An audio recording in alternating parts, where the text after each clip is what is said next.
Hey cuz, pull up a seat. Today, I want to talk about modesty. Now, I want to make this disclaimer and say that I understand modesty is subjective, right? Like what some people might consider modest, some people might consider immodest, and vice versa. Modesty to some people is seen as oppression, being male-centered, all of that, but I kind of just want to speak my piece, okay? Modesty does include how you dress, but I also think modesty is more than just fashion. I think that it's also a way of how you carry yourself, the things that you say, the things that you do. Modesty plays into all of that. Now, I do want to touch on the dressing part, okay? Like dressing modestly. Like, what does it mean to dress modestly?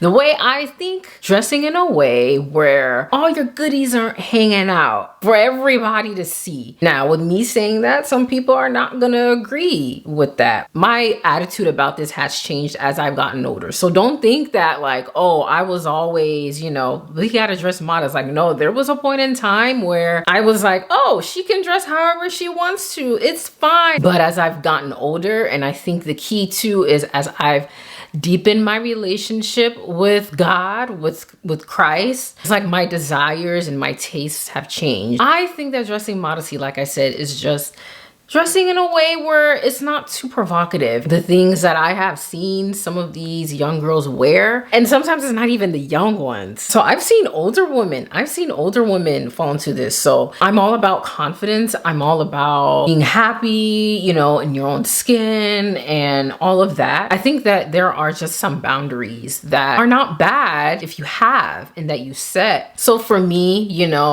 there's just certain things that I don't wear. The bubble skirts, like those mini skirts, or like anything that's too low cut to where you can like see my whole set of twins. Now that, like I said, like I've gotten closer to Christ and all of that, like those things don't appeal to me anymore. And I think that has to do with knowing who you are and knowing whose you are. It's about self-respect. I think modesty isn't that bad. I don't think there's anything wrong with dressing in a way to where you respect yourself. I understand that just because you're covered up doesn't mean that on the inside, it's dirty in there. You know what I'm saying? There's a quote that I will always remember from the late Miles Monroe.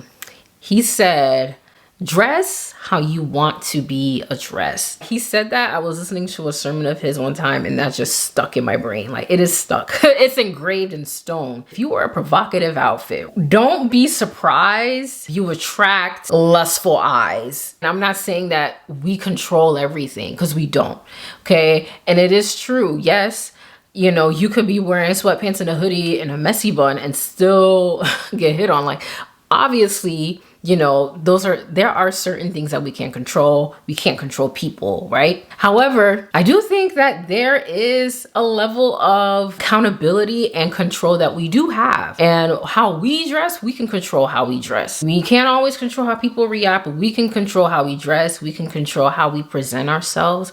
A lot of that is in our control. And I think part of the issue is nowadays we want to blame men for everything, but we never want to just take a minute and look at ourselves and be like, okay, what is something that I'm doing, or what is something that I can change? What are you thinking so far? Are you agreeing with me? Are you disagreeing with me? Let me know in the comments below before I go to my second point, which is another thing about dressing modestly that people don't talk about much, that I think is a 100% pro, is you don't really have to worry about any wardrobe malfunctions. Like the skimpy shoestring outfits, it's like you gotta constantly be lifting it up or retying it or making sure it doesn't cover or having to slip here and doing this. Like when you dress more covered up, more modestly, the less you have to actually worry about that. And I've noticed for me, I'm a lot more comfortable. I don't have to worry about stuff coming apart, untying, having a wardrobe malfunction. If you can't think of any other reason of why you should dress modestly, you're probably like, okay, well, why should I? Lower your risk of wardrobe malfunctions, okay? There you have it. Ladies, if you're watching this and if you are somebody like me who was like, I like to dress modest, and I'm not really big into like, too much revealing stuff here or there.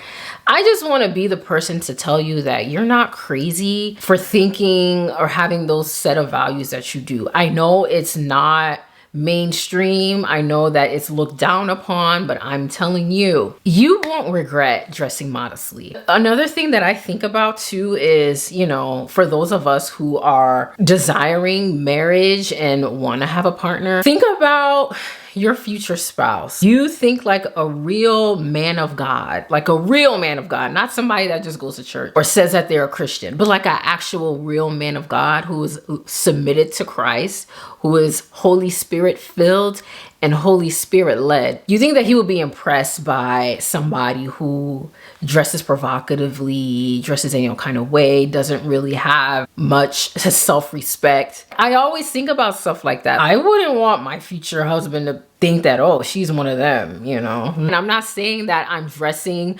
modestly for a man. Everybody's gonna be like, oh, you're being male-centered. No, but like, I'm gonna be the one to say that. I just find it so interesting how I hear young girls and young women, they're like, oh, the dating pool is this, like no good guys want me, like da-da-da. I only get this, but it's like at the same time, you're advertising yourself as if you want that kind of guy. Again, there are things that we cannot control. We cannot control who's attracted to us. We can't really control who comes up to us or whatnot. However, we do have control over how we present ourselves. I think that modesty deals with how you dress. It also deals with how you carry yourself. I think that just the way that you carry yourself, how you talk, the things you talk about, just the way you carry yourself in public, like that all plays a part. And so are you being respectful? Are you somebody that's kind? Are you somebody that's patient?